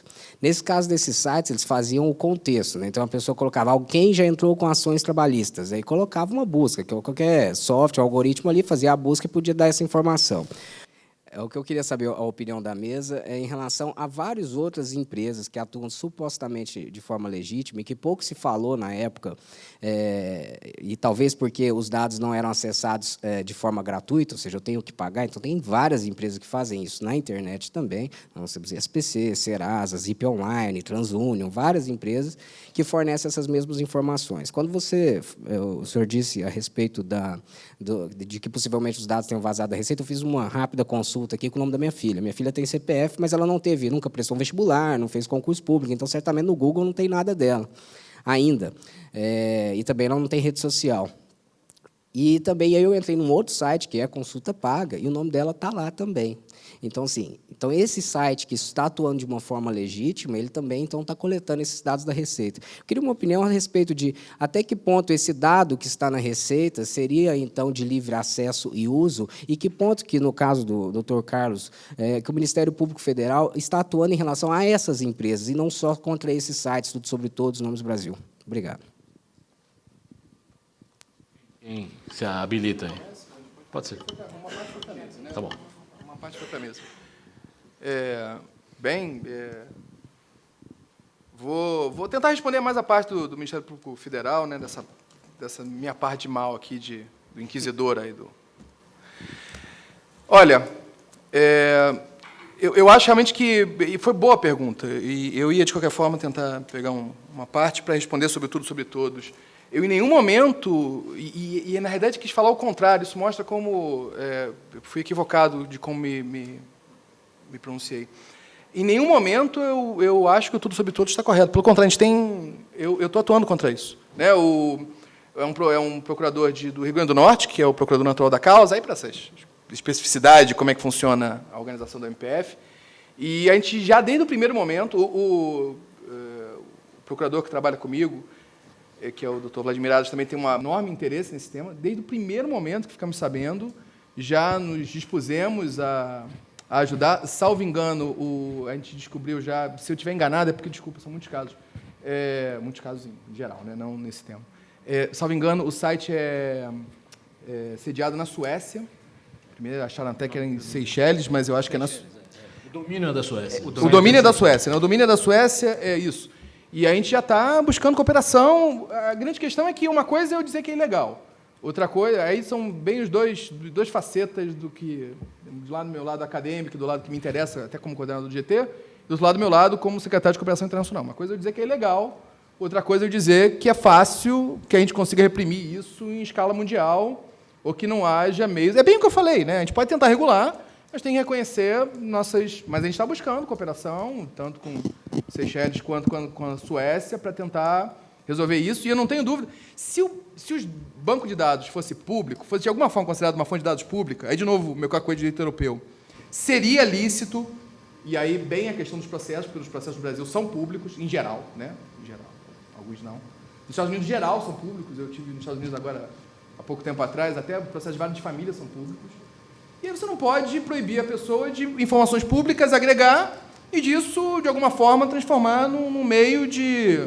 Talvez, eticamente, você possa criticar, mas do ponto de vista teórico de proteção de dados, não é inadequado, porque o dado é público, primeiramente você pegou aquilo, agregou e transformou aquilo num serviço para alguém que não teria aquilo com facilidade, e como eu aprendi direito econômico, tudo que você traz de serviço para alguém, você pode cobrar.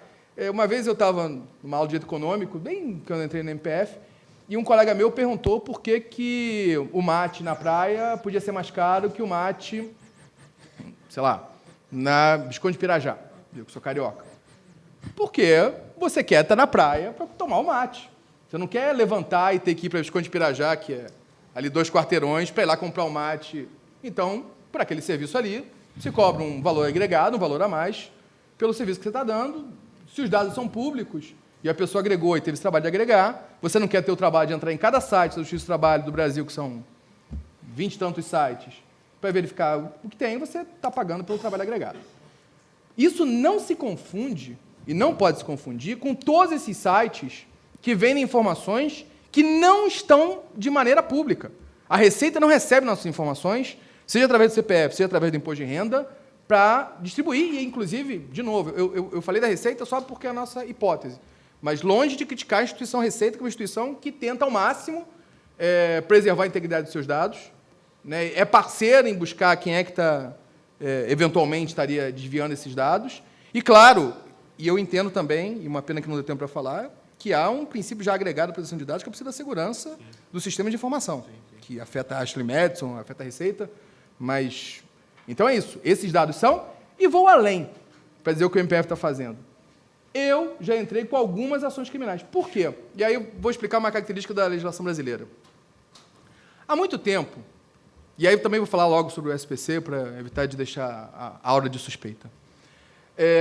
Há muito tempo, há um crime no Código Penal que fala em violação de sigilo. Salvo engano, como não vim preparado, 151 do Código Penal, vocês podem ver.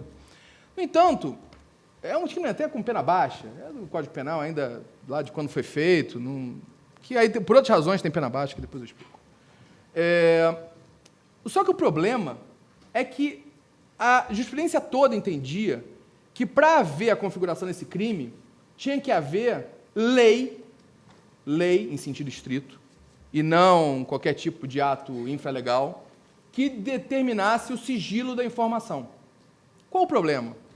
Como nunca se preocupou, salvo nas informações econômicas, estilo fiscal e estilo bancário, com sigilo de informação no Brasil, só importa sigilo para quem tem dinheiro, que é uma característica geral da legislação brasileira.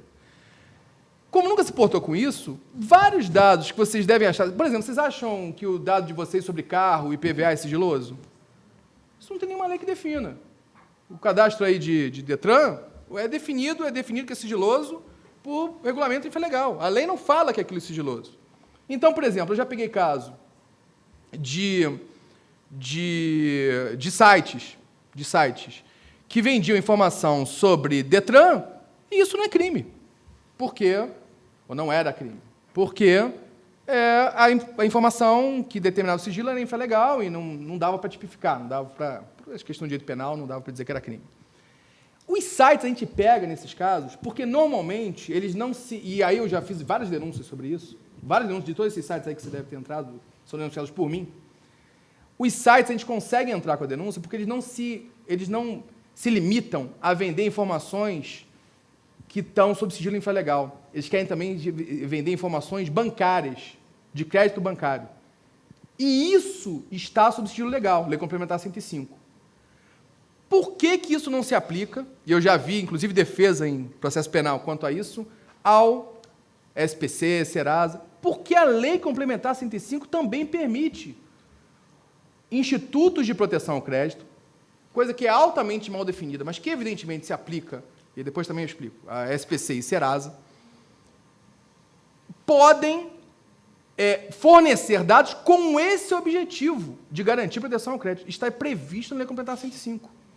Então, tudo isso tem arcabouço legal. Por que agora a situação é melhor? Porque o Marco Civil fala que há proteção de dados. Há proteção de dados sobre dados em bancos de dados informatizados, dados que estejam na internet, basicamente. E, hoje em dia, quase tudo está na internet. Então, hoje em dia, usando essa combinação no Marco Civil, tem uma abertura maior para, no caso concreto, a gente conseguir denunciar nesses casos. É isso, eu acho que eu respondi até longamente. Alguém mais quer comentar, por favor? Rapidamente. O que o professor Rafael fala é a questão dos data brokers, né? Aquelas empresas que recolhem, muitas vezes, dados, não só para a questão de crédito, mas para uma série de outras finalidades. Então, aqui, causa espécie a questão do tudo sobre todos, mas é bem verdade que nós temos empresas, algumas delas multinacionais, que realizam serviços que envolvem situações de dados muito mais sensíveis do que o Tudo Sobre Todos faz, e funcionam sob o palio da legalidade do nosso país. Eu não gostaria de citar nomes, mas vou citar, talvez todo mundo saiba, né? Não, mas vou citar nomes que eu estou me referindo aqui. Estou me referindo aqui a essa decisão lá de Porto Alegre, o SPC, né? E interveio também o Serasa, né? E diz aqui que sustentou que oferece serviço idêntico ao mercado, chamado lista online. Para quem não sabe, o serviço de lista online, você se cadastra num site, você dá algumas situações para esse lista online, ou seja, por exemplo, eu quero saber quem mora no CEP tal, que ganha de 5 a 10 mil reais e que gosta de carros de luxo. E ele me devolve nomes, CPFs, endereços, se não me engano, né? Vejam, eles sabem até quanto que cada um ganha dentro dos CEPs, né? E certamente isso não tem sido usado apenas para questão de crédito, né? Por isso o interesse do Serasa no que diz respeito a proteger o seu lista online. E é um dos casos, talvez, que coloca um pouco em xeque essa divisão entre dados pessoais e dados sensíveis, porque eu ofereço situações de sensibilidade e ele me retorna dados pessoais. Eu tenho dados pessoais, mas eu tenho dados pessoais de pessoas que ganham de 5 a 10 mil, que moram, sei lá, na Avenida Paulista, sei lá, né, e gostam de não sei o quê, né? Então, isso me chama um pouco a atenção. A gente tem também um serviço que eu gosto bastante, que já ocupou bastante as minhas reflexões, que é o Mosaic.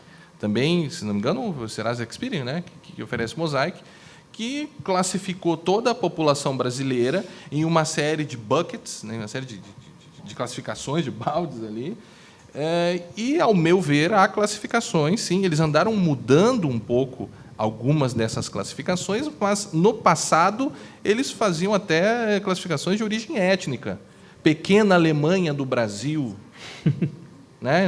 Há um tempo atrás, a Universidade Federal de Santa Maria teve um problema, queria identificar, foi um grande problema e tal, mas nós temos uma empresa que oferece isso, né? A empresa vai dizer pessoas em ascensão social, pessoas da periferia, né?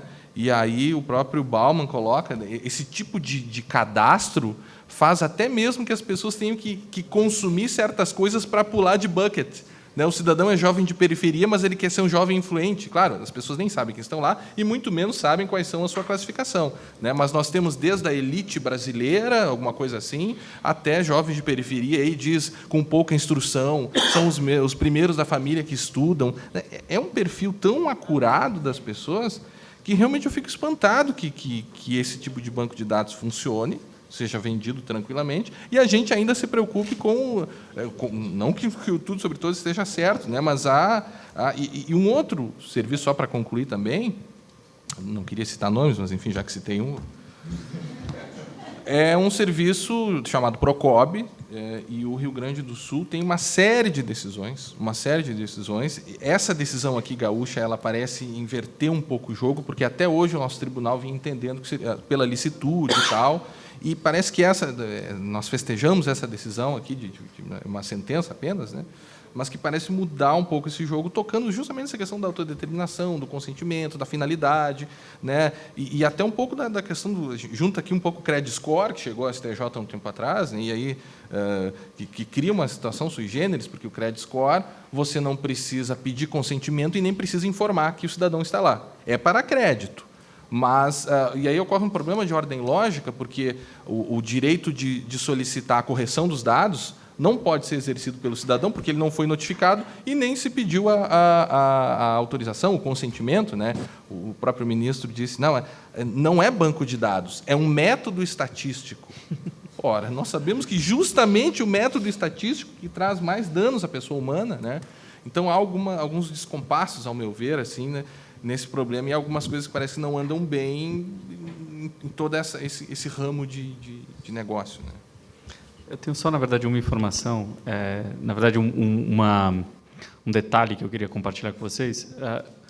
Quando eu comecei a estudar o caso do Tudo Sobre Todos, eu achei que seria uma excepcional oportunidade para discutir publicidade e privacidade relacionado a dados pessoais no Brasil. Um pouco pela mesma percepção do professor Demi, que a ideia é, nossa, vamos ter a primeira empresa que vai estar na linha de frente para dizer dados que estão fragmentados em registro de imóveis, ações judiciais e outras instâncias públicas, alguém montou um modelo de negócio que permite com que a gente tenha uma discussão pública sobre o uso de dados. Eu pensei, é uma excepcional oportunidade, vai me dar aí campo para preparação de aulas, vai me dar campo para participar de eventos como esse.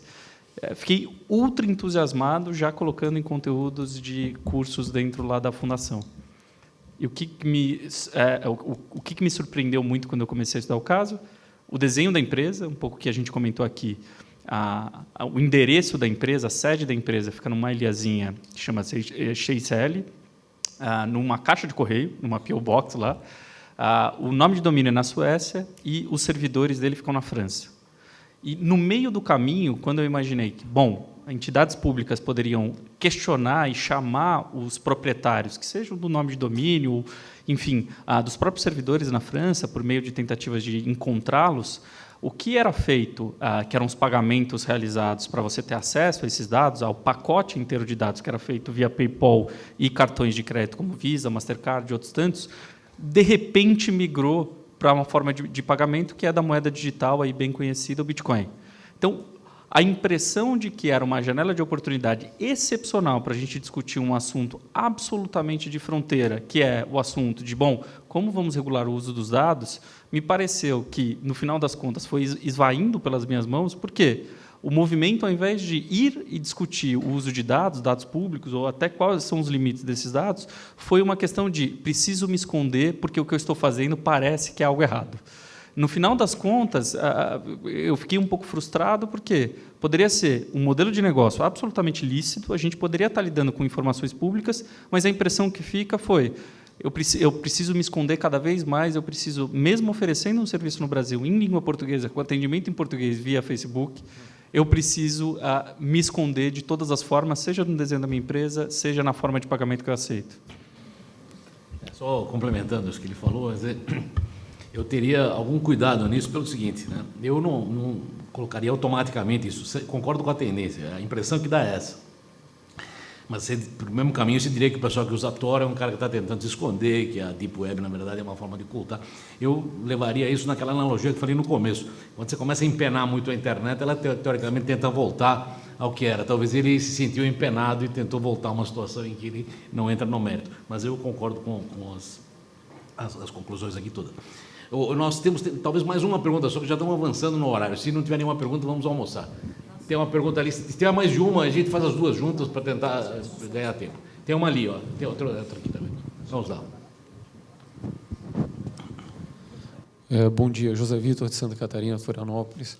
Continuando nessa conversa, as empresas que fazem automação de disparo de e-mail, recomendação de produtos para e-commerce, todas elas tratam essas informações. E nós temos conhecimento que todas elas obtêm dados que não são originários dos seus clientes. Então, se você tem um grande e-commerce, não é apenas interação dentro do e-mail e no site, ela pega de vários e traça um perfil, indo muito além da autorização que o usuário deu, né, para aquela finalidade, e sem qualquer timestamp, ou seja, não há uma data para que esse dado pare de ser utilizado ou uma informação por quanto tempo ele vai continuar. Então, como é que o Ministério Público vê essa situação? Né? E um pequeno detalhezinho talvez seja mais fácil para o MPF buscar informações, mas para nós, advogados aqui, 6 meses é muito pouco. Eu acho que o Marco Civil precisa evoluir muito nisso e guardar por pelo menos 3 anos, e não há um custo tão alto, uma vez que as empresas que realmente têm dados que importam retêm, impedem o acesso a esse dado, os prazos passam, e aqueles prazos que são mínimos, elas atribuem como máximos e nada mais se investiga.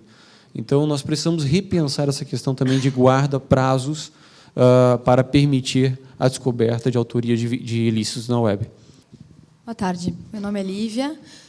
Eu queria que vocês falassem um pouco sobre essa questão do uso e finalidade positiva e negativa. E, na verdade, o positivo e negativo para quem? Porque, muitas vezes, o titular da informação quer e tira proveitos positivos daquele uso, mas, às vezes, para uma mesma finalidade, o resultado para ele pode ser negativo, como, por exemplo, quando a gente fala para análise para concessão de crédito. Então, até que ponto esse positivo e negativo é uma decisão unilateral e até que ponto o direito da pessoa tem que ser confrontado com o direito da sociedade? Eu acho que isso entra em vários aspectos, quando a gente fala em utilização de dados. Eu queria que vocês discutissem isso um pouco mais. Tem mais duas perguntas aí, vamos já colocar. Mesmo que não tenha tempo para responder, a gente já tem o ambiente todo aí para continuar depois. Tentar ser breve. Meu nome é Bruno Bioni, sou pesquisador do GPOPAI da FAPESP. A minha pergunta, eu acho que centra na questão dos dados anônimos e eu acho que vai cobrir todo o debate da mesa, todas as falas. A questão dos dados anônimos, essa conceituação mutualmente excludente de que dados anônimos estaria fora do escopo da lei e que, portanto, ele não seria uma informação que identificaria um determinado sujeito, enfim, ela vem sendo muito contestada pela literatura, seja ela da ciência computacional ou mesmo juristas que vêm tratando sobre o tema. Ou seja, o estado da arte desse conceito obsoleto, dessa dicotomia entre dados pessoais e dados anônimos, talvez já não faça mais sentido, sobretudo agora com Big Data e vários contextos de agregação de dados. E cai muito no que o Alexandre falou, não seria o caso de a gente avançar e traçar uma nova estratégia regulatória para isso? E isso acho que foi uma questão muito frutífera no próprio debate do APL de proteção de dados pessoais, que foi até, inclusive, um pouco polarizada, uma parcela significativa da academia dizendo não, deve estar dentro do escopo da lei, sociedade civil também falando que deve estar dentro do escopo da lei, e o setor empresarial falando não, deve estar fora do escopo da lei, como se fosse uma carta branca para fazer uso desses dados pessoais anonimizados. Mas a questão é, porque um dado anonimizado ele sofre um processo, então, em última análise, ele seria sempre reversível e sempre seria identificável. Só que se a gente colocar ele dentro do escopo da lei, com todas as travas legais, e aí entra um pouco na fala do Demi, se toda vez eu tiver que pedir consentimento para utilizar esses dados anônimos que vão me dar informações agregadas para, por exemplo, formular políticas públicas e efetivar cidades inteligentes, eu vou perder essa oportunidade justamente por essa amarra, esse arranjo jurídico. E aí, então, veio essa sugestão da academia, da sociedade civil, quebrar essa dicotomia entre dados pessoais e dados anônimos, mas, ao mesmo tempo, flexibilizar o regime jurídico. Por exemplo, por que não seria o caso de exceção do consentimento? Por exemplo, a fim de políticas públicas, inovação e ademais. Então, a minha pergunta é essa. O que vocês enxergam desse debate que foi travado no debate público do APL e como que vocês enxergam essa possível nova estratégia regulatória com relação a dados anônimos e dados pessoais? Tem mais uma ainda? Aí. Bom dia a todos, bom dia, senhores da mesa.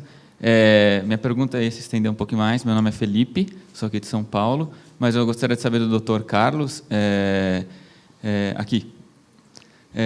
Um paralelo, vocês comentaram muito sobre o Marco Civil da Internet, tá? Então, eu gostaria que vocês traçassem um paralelo que o Brasil talvez começou a engatinhar um pouco tratar esse tema com a Lei Carolina Dickmann, há uns 2 anos, tá? E também gostaria de fazer uma pergunta mais no sentido figurado. Eu achei até que os senhores iam trazer para a mesa um exemplo clássico do que ocorreu recentemente, que é a invasão dos dados norte-americano no diversos governos que ocorreram recentemente, tá? Vocês mencionaram muito bem a Ashley, o Uber, o Facebook, e que pena que os Estados Unidos mereceriam nessa invasão de dados aí mundial, né?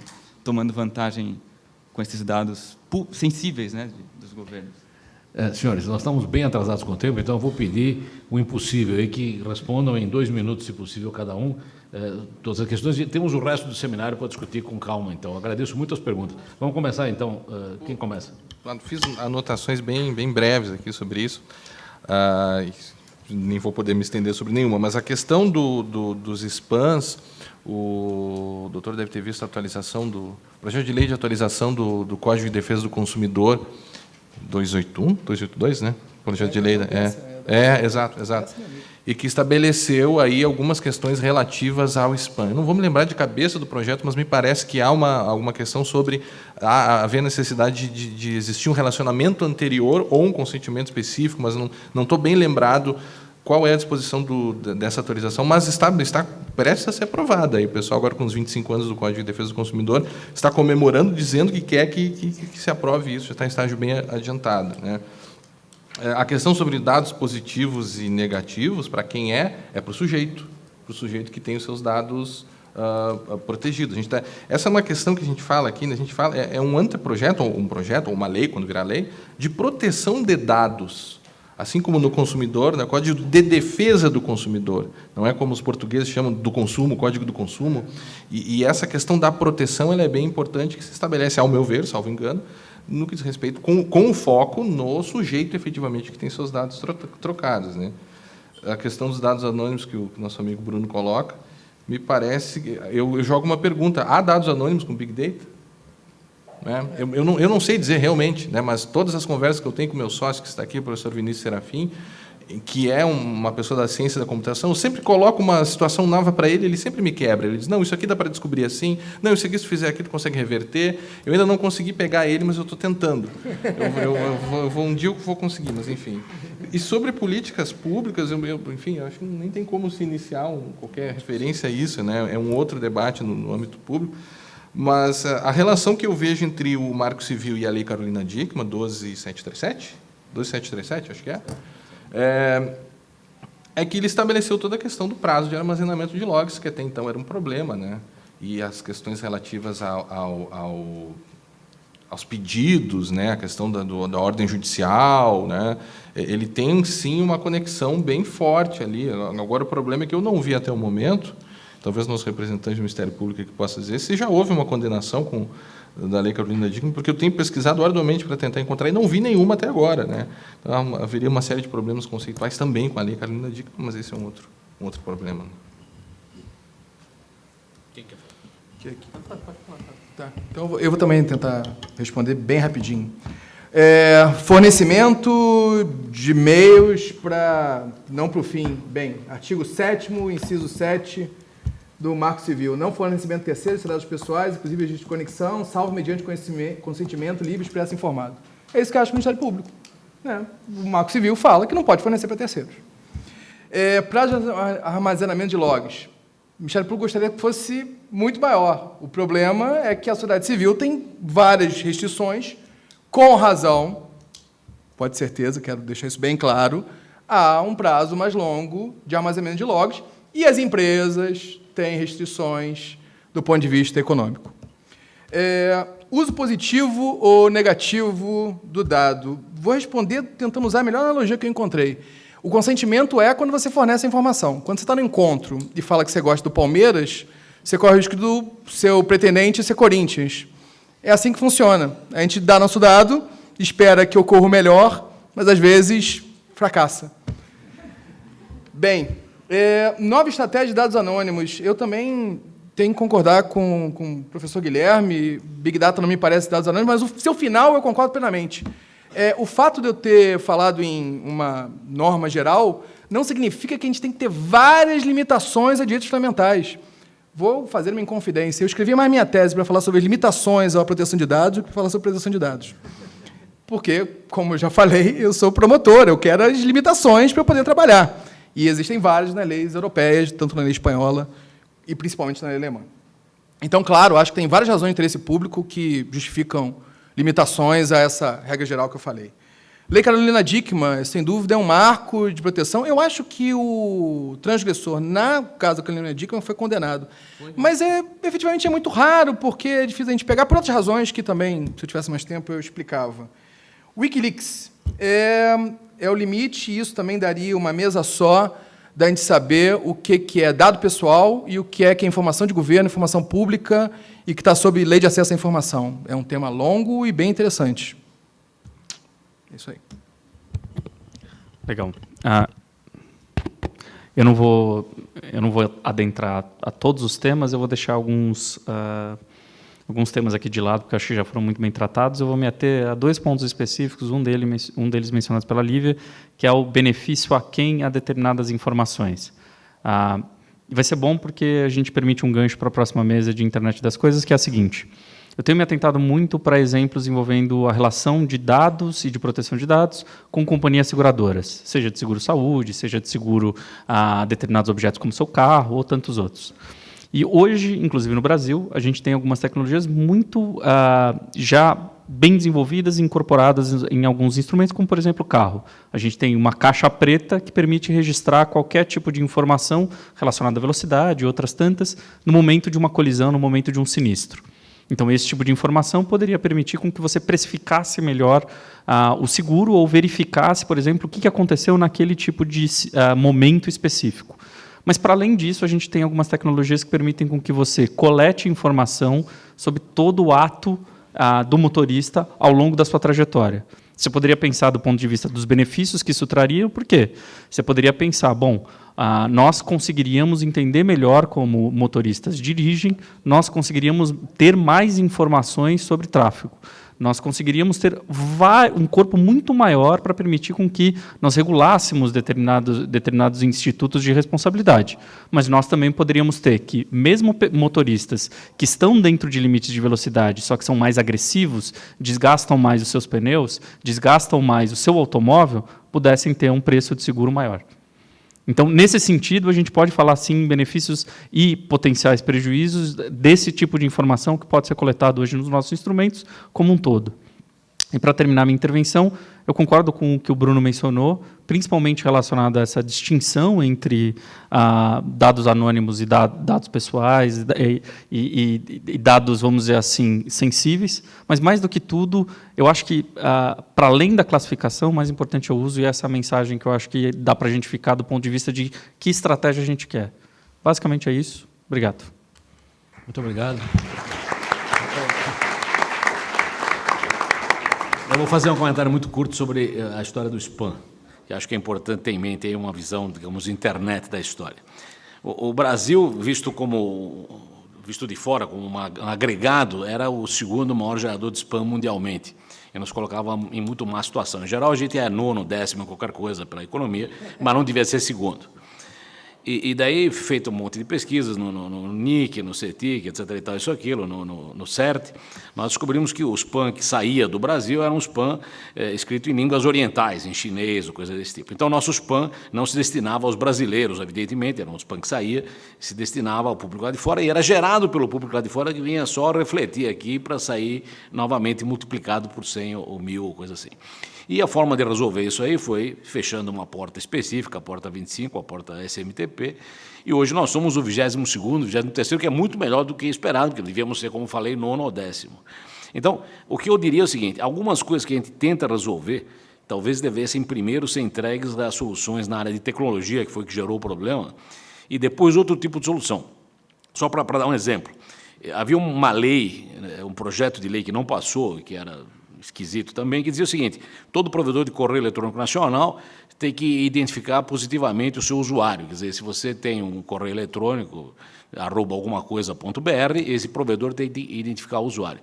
O que gera isso? Isso gera simplesmente que desaparece a indústria nacional de correio eletrônico, porque o pessoal lá fora gera correio eletrônico sem identificar ninguém, dá um excelente serviço, uma enorme área de armazenamento, gratuita. Quer dizer, o que consegue uma lei desse tipo? Consegue simplesmente deformar a participação brasileira nesse segmento, porque o pessoal não vai usar um lugar onde é pior.